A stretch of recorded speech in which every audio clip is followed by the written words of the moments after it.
What is going on? This is Alex, and we're back at King's Dominion in Doswell, Virginia for an ultimate guide to Halloween Haunt. We're going to go through everything from the kids' activities all the way up to the houses and in between. So let's start out with the kids' stuff. The Great Pumpkin Festival takes place from 2 to 6 for anyone under 60 inches, and you can do some free trick-or-treating and a bunch of other activities. Let's go check them out. They're all in Planet Snoopy. Here's the Van Pelt Derby, which is right in front of the Peanuts show place, which you can drive around a little course on pedal cars. There you go. Scarecrow Hollow is a cute little cowbell maze that you can run through and possibly get lost. And then they do have some Halloween themed games, and there are the prices. There you go. Pretty standard games, but miniaturized. Joe Cool's Pit Stop is Sally's pumpkin painting patch, where you can paint a pumpkin. All free, included with your admission. So all those kids' activities wrapped up at 6 p.m. and then the haunt starts at 7. That's when all the scare actors come out. That is when all the mazes open. And that's when the first show is Blood Rain, which is kind of a, it opens up haunt as an event. And then it follows by the first Heads Will Roll at 7:10. I would actually suggest you not see this show. Usually I don't think they're that good. We'll give it a look. I'll tell you, I think it's worth it. If not, you probably should just go straight to your first maze. Tonight, we will let the blood rain down to celebrate Queen Majesty's dominion. Now, peasants, bow before your queen! I have foreseen this will be our most terrible haunt to date. 20 years of fear and innocence into tonight for the grimmest celebration of all!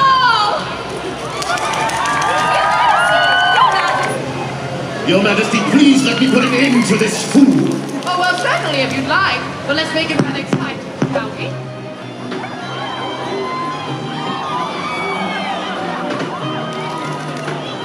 Now go forth, minions, and strike fear to the hearts of those who stand before me.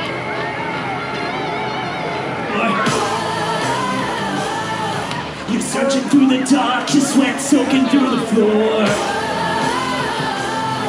And buried in your bones, there's an ache that you can't ignore. Taking your breath, still in your mind, and all that is real is left behind. Go and touch me, I'm a real live wire. Psycho killer, that's his name.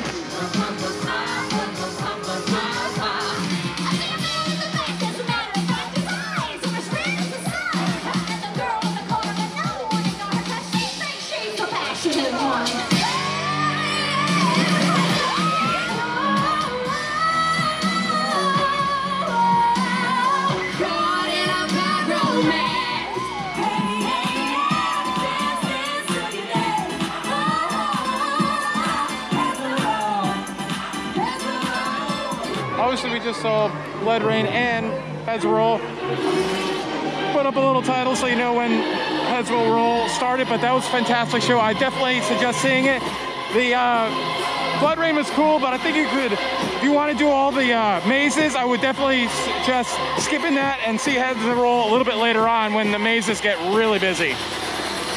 Right across from Wayne Swingers, we have some really cool props over here from previous mazes. Like this was the high school one and Primeval. Neat, cool. But also over here is a stage that's set up. Plays 2 different shows that pretty much alternate. The Ruckus and Riff Raff. Currently, Riff Raff is playing. I believe both of them are pretty much rock type shows, so let's give it a little bit of a look at it.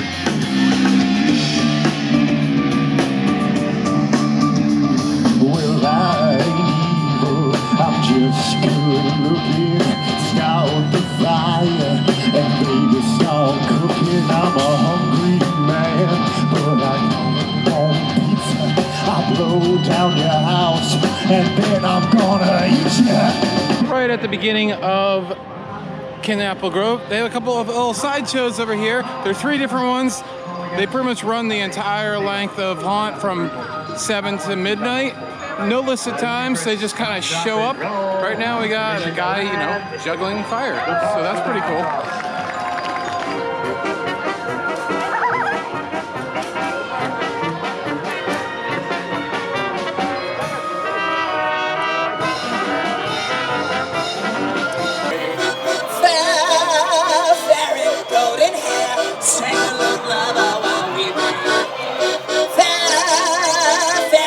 All right, let's move on to the scare zones. There are 4 of them. Now, Tumbili is over here with Avalanche that's closed this year, of course. Tumbili is the new roller coaster next year. If you'd like to see more information about that, we do have a video about its announcement and my analysis on it. But right now, with Safari Village being very closed off and everything, it's created this weird section of like just gnarly dead ends and everything, and very, very smart. They turned it into a scare zone. So let's check this one out at night because this looks fantastic with all the dead ends. All right, let's head through Uprising. As I said, kind of a hybrid maze and scare zone since it's kind of its own thing.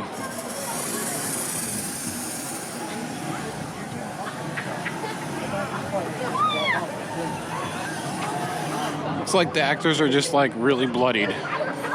Like they've had a really bad day. Yeah, he's kind of zombie-ish. So yes, it's a zombie uprising.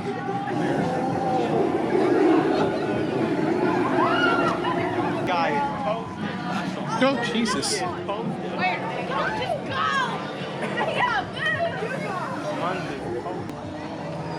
Love the lighting in here. Fantastic.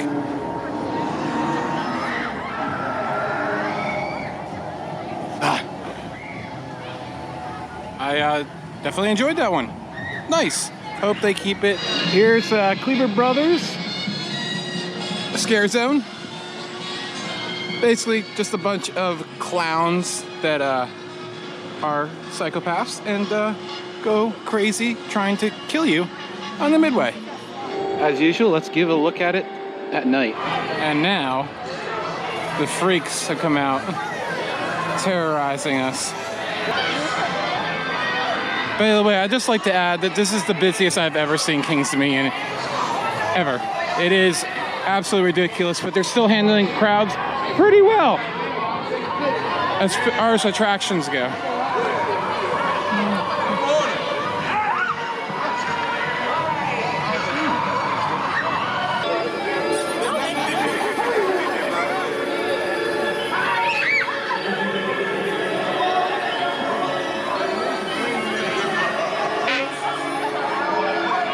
So just outside of the Kleber Brothers Scare Zone, next to the drop tower, is a pop-up bar right here.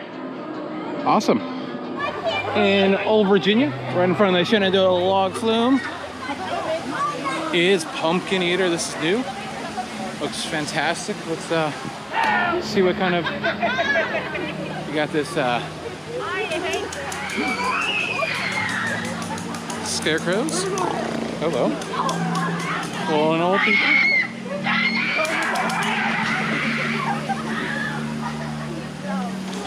So fun fact, we saw a lot of these guys at Blood Rain because they all came to the beginning of the show.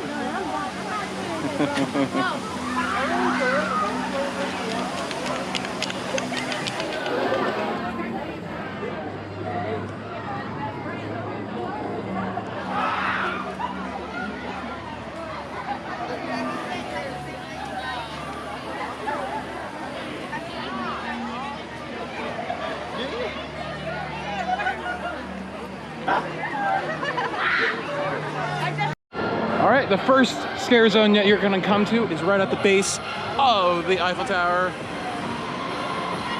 There it is, Masquerade, which you'll see a lot of the characters that we saw in that first show, Heads Will Roll, the dancers, some of the scare actors that are in here.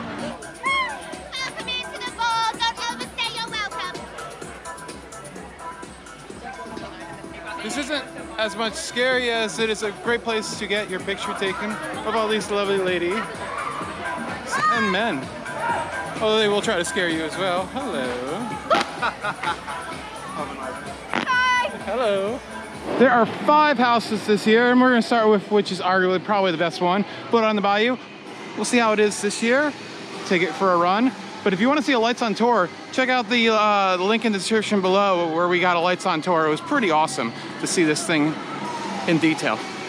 All right, Blood on the Bayou was fantastic as usual. I don't get as much of a New Orleans vibe from it as you do from the one at Dorney Park, but still, it's just really detailed sets, gruesome crap in there, and yeah, definitely do not miss this one. I still think this is the best house here.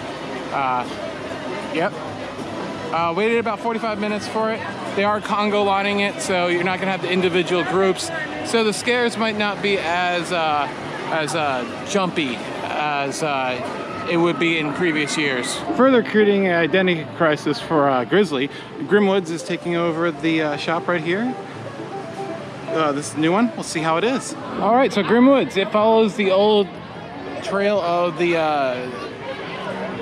Dinosaurs Alive, about half of it, and it's okay. Unfortunately, it closes Grizzly, which Grizzly Night Rides are absolutely fantastic, so that's disappointing. It follows some of the fairy tales in a spooky manner, like Red Riding Hood and Hansel and Gretel and whatnot.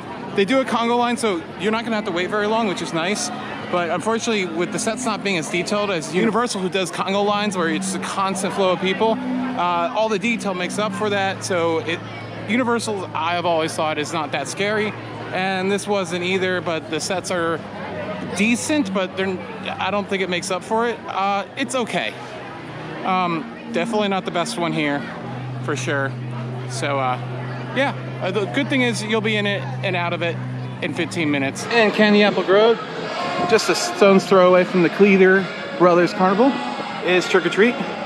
Really like this maze. Dorney Park in Allentown, PA has a Trick or Treat as well, and we like this one way more. Whereas the Blood on the Bayou, we kind of tend to go towards the King's Dominion one more. Let's see how it is this year.